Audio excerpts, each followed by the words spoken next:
Salut à tous les gars, j'espère que vous allez bien. On se retrouve dans une toute nouvelle vidéo, c'est votre gars Armand. On est au bureau, comme d'habitude. Maintenant, les vidéos elles vont être tournées ici. J'en ai rien à faire, ça va être coupé, ça va être facecam, ça va être comme ça. Je vais vous parler, le plus important c'est ce que je dis et c'est pas le cadre, c'est la valeur que j'apporte. C'est comment je vous aide à créer votre projet immobilier, comme j'ai pu le faire moi à mes 19 ans. Donc voilà, j'espère que ça va vous plaire. Aujourd'hui, dans cette vidéo, on va voir le meilleur investissement que tu peux faire si tu as un CDI. Aujourd'hui, beaucoup de personnes travaillent dur, cela tue au travail et ont un CDI. Mais ils ne voient pas forcément ce que peut leur apporter un CDI, alors que le CDI, ça reste des revenus fixés, c'est-à-dire que vous n'avez pas forcément de possibilité d'augmentation ou alors elles sont très minimes. Mais grâce au CDI, en revanche, ça vous permet de créer vos projets perso. Et c'est là où c'est intéressant. Ça veut dire que vous allez travailler pour quelqu'un, donc vous allez travailler en échange d'argent, d'un contrat qui dit un CDI, donc contrat à durée indéterminée, donc ça veut dire qu'il n'y a pas de durée sur votre contrat. Et derrière, tout simplement, ça vous rapporte des sous tous les mois et ces sous-là, vous pouvez les utiliser en perso. Et vous allez voir où je peux en venir. Tout simplement, vous allez pouvoir les utiliser pour investir en immobilier. Car on le sait depuis la nuit des temps, l'investissement immobilier, c'est la meilleure des choses. Alors oui, il y a beaucoup de gens qui vont dire qu'actuellement c'est compliqué l'immobilier, etc. C'est totalement faux. Il faut juste savoir tirer son épingle du jeu et savoir comment se lancer et comment faire bien les choses. En 2026, si tu es jeune et que tu as un CDI, c'est la meilleure carte à jouer. Pourquoi? Parce que ton CDI va te permettre tout simplement d'investir en immobilier et d'acheter ton premier appartement, ta première maison ou ton premier bien immobilier tout simplement qui va te permettre lui derrière de soit gagner de l'argent tous les mois, soit tout simplement si tu as envie de faire un achat-revente et de gagner un bon billet. Voilà, donc ton CDI aujourd'hui c'est un ticket d'entrée, c'est un ticket d'or tout simplement. C'est quelque chose qui va te permettre de passer à la suite et d'avancer dans ta vie, d'aller vers ce que tu as au fond de toi, peut-être cette envie de liberté, cette envie de voyager, cette envie de découvrir le monde, cette envie de faire peut-être juste ce que tu as envie. Je sais pas, peut-être que tu es passionné de pêche, d'aller pêcher tous les jours. Mais aujourd'hui, ton CDI, sache que c'est la carte, c'est un ticket d'or et il faut que tu le gardes le plus possible, mais il faut que tu t'en serves. C'est comme si tu avais un ticket pour un parc d'attractions, mais que tu rentrais pas dans le parc d'attractions. C'est complètement débile. Ok, aujourd'hui, si tu as un CDI et que tu fais rien, ou alors que tu as un CDI et que tu prends un crédit pour tout simplement t'endetter alors que tu gagnes pas d'argent derrière, c'est débile. Il faut que tu utilises ton CDI dans les bonnes conditions et dans les meilleures. Il faut que tu t'en serves pour aller investir. Aujourd'hui, avec ton CDI, tu as un gros avantage par rapport aux autres personnes. Pourquoi? Parce que les banques adorent le CDI. C'est-à-dire que les banques, elles vont t'octroyer plus de chances d'obtenir un crédit qu'une personne qui a un CDD, qui est en alternance, qui est en intérim, etc. Oui, ces personnes-là aussi vont pouvoir avoir des crédits, mais ça va être plus compliqué. Pourquoi? Parce qu'en CDI, elles ont la sécurité. La sécurité que tu puisses rembourser ton crédit tous les mois si l'opération se passe mal. Alors que si tu es en CDI, alternance, etc.,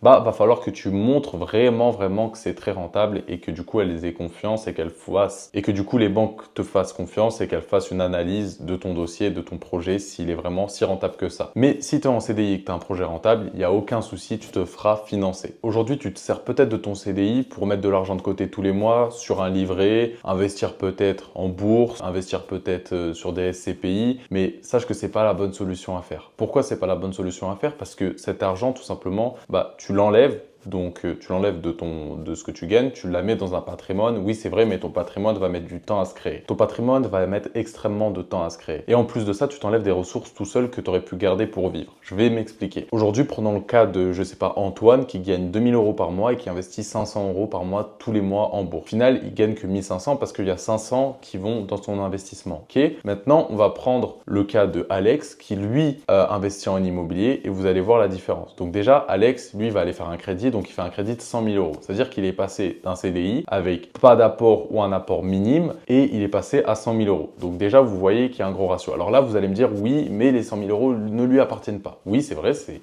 la banque qui lui prête ces 100 000 €. Il a des intérêts dessus.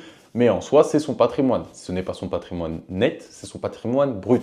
Et donc, il a ces 100 000 €. Et si Alex est intelligent, il va mettre un différé. Donc, il va faire commencer son crédit réellement peut-être 6 mois après qu'il ait obtenu tout simplement son appartement. Donc, il a 6 mois pour faire les travaux, meubler son appartement, etc. Donc Alex, il fait les travaux, il meuble son appartement et il le met sur Airbnb ou même en longue durée. Et son appartement lui génère, on va dire, peut-être 700 € par mois, 700-800 € par mois. Ok. Il avait un CDI à 2000 € aussi à la base. Il a mis un différé, donc il n'a rien payé de sa poche, à part peut-être un peu d'apport, mais il n'a payé aucune mensualité bancaire de sa poche. Donc il n'a pas payé 500 € par mois, donc ça ne lui a pas empêché de vivre et de continuer ses activités à côté. Et donc derrière, ce qu'il a mis en place, c'est tout simplement un locataire dans l'appartement qui lui paye son crédit et en plus de ça, il gagne de l'argent tous les mois. Donc elle est là la différence avec la bourse et les livrets, etc. C'est que tout simplement, vous pouvez partir de zéro, avoir peut-être 2000 € d'apport, en avoir zéro, aller créer votre dossier, mettre un différé et au final que quelqu'un paye votre crédit pour vous et en plus de ça, vous gagnez de l'argent dès le premier mois où il paye son loyer. Et ça, c'est énorme. Donc vous voyez qu'un CDI, c'est vraiment la meilleure chose que vous pouvez avoir si vous savez l'utiliser parce que grâce à lui, vous allez pouvoir aller auprès des banques, demander un crédit immobilier pour investir en immobilier